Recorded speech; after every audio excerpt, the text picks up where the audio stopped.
CNN, when it comes to global travel, not all passports are created equal. But which one rules them all? According to the Passport Index, that honor now belongs solely to Singapore thanks to a recent decision by Paraguay to remove visa requirements for passport holders of the Asian city-state. Developed by international residence and citizenship advisory firm Arton Capital, the Passport Index is a free online interactive tool that sorts and ranks the world's passports by the cross-border access. It says holders of a Singaporean passport can now easily visit 159 countries, either via Africa by gaining a visa on arrival. Prior to Paraguay's decision to remove visa restrictions, Singapore shared the #1 spot on the index with Germany, which has a passport score of 158.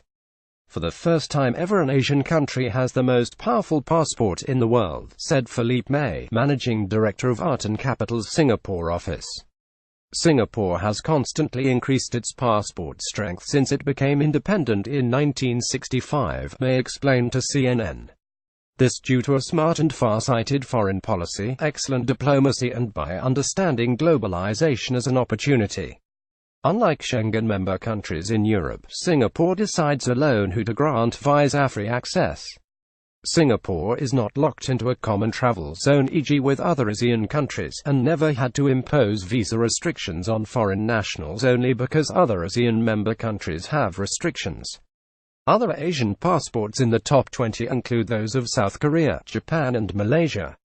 Meanwhile, the U.S. passport has fallen in favor since President Donald Trump took office, the Passport Index statement said, noting that Turkey and the Central African Republic were the most recent countries to revoke visa-free status to U.S. passport holders. By analyzing the access national passports have to countries around the world, the Passport Index assigns a visa-free score the number of countries a passport holder can visit visa-free with visa on arrival. It also takes the UN Human Development Index into account. Passports of 193 United Nations member countries and 6 territories rock Taiwan, Macau, South China, Hong Kong, South China, Kosovo, Palestinian Territory and the Vatican are considered for the index. Territories annexed to other countries are excluded. Point 1. Singapore 1592, Germany 1583, Sweden, South Korea 1574. Denmark, Finland, Italy, France, Spain, Norway, Japan, United Kingdom 1565. Luxembourg, Switzerland, Netherlands, Belgium, Austria, Portugal 1556. Malaysia, Ireland, Canada, United States 1547. Australia, Greece, New Zealand 153-8. Malta, Czech Republic, Iceland 1529. Hungary 15,010. Slovenia, Slovakia, Poland, Lithuania, Latvia 149. So which passports offer the least mobility? Coming in at last place on the updated passport index list is Afghanistan, which has a score of 22, followed by Pakistan and Iraq 26, Syria 29 and Somalia 34. Arton Capital managing director May says he expects 2 sets of independent nations to continue improving the passport strength: small nations who are no threat to anyone, as well as smart and open-minded nations, especially when there is a strong rule of law. This includes Singapore as well as the 6 member countries of the Organization of East Caribbean States: St. Kitts and Nevis, Antigua and Barbuda, Dominica, St. Lucia, St. Vincent and the Grenadines, Grenada. On the other hand, countries locked in supranational organizations or which are in conflict with others have more difficulties, he said. In a supranational organization, when one country has a problem with a third country, all its associates are affected. It's like a domino effect. If country X has issues with country Y and slabs it with visa restrictions, Y will retaliate. But if X is a member of Schengen, then all Schengen member countries will have to retaliate and will most likely subsequently be slapped as well.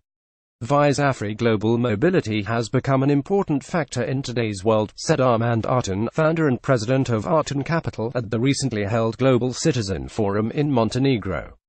More and more people every year invest hundreds of thousands of dollars in a second passport to offer better opportunity and security for the families.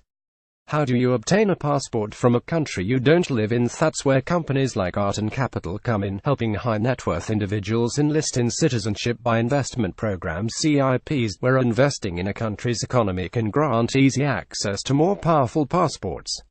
More on that in CNN Travel's recent feature on passports for purchase. Arton Capital's Passport Index, updated in real time, is one of several indexes created by financial firms to rank global passports according to the access they provide to the citizens. The methodology used to determine the rankings varies. Henley Partners, working with the International Air Transport Association IATA, releases its own visa restrictions index once a year and considers 218 countries and territories for its list. Related content revealed the world's least stressful cities, and Henley Partners' 2017 index, released in March. Germany retained its position at the top of the index for the second year running, with visa-free access to 176 countries out of 218. Sweden also stayed in second position with 175 countries, and Denmark, Finland, Italy, Spain and the United States tied in third place with 174. The Nomad Passport Index, meanwhile, ranks 199 citizenships on 5 factors: visa-free travel, international taxation, perception, dual citizenship and personal freedom. According to its 2017 list, the most desirable passports come from Sweden, followed by Belgium. Spain and Italy tied for third, with Ireland rounding out the top 5.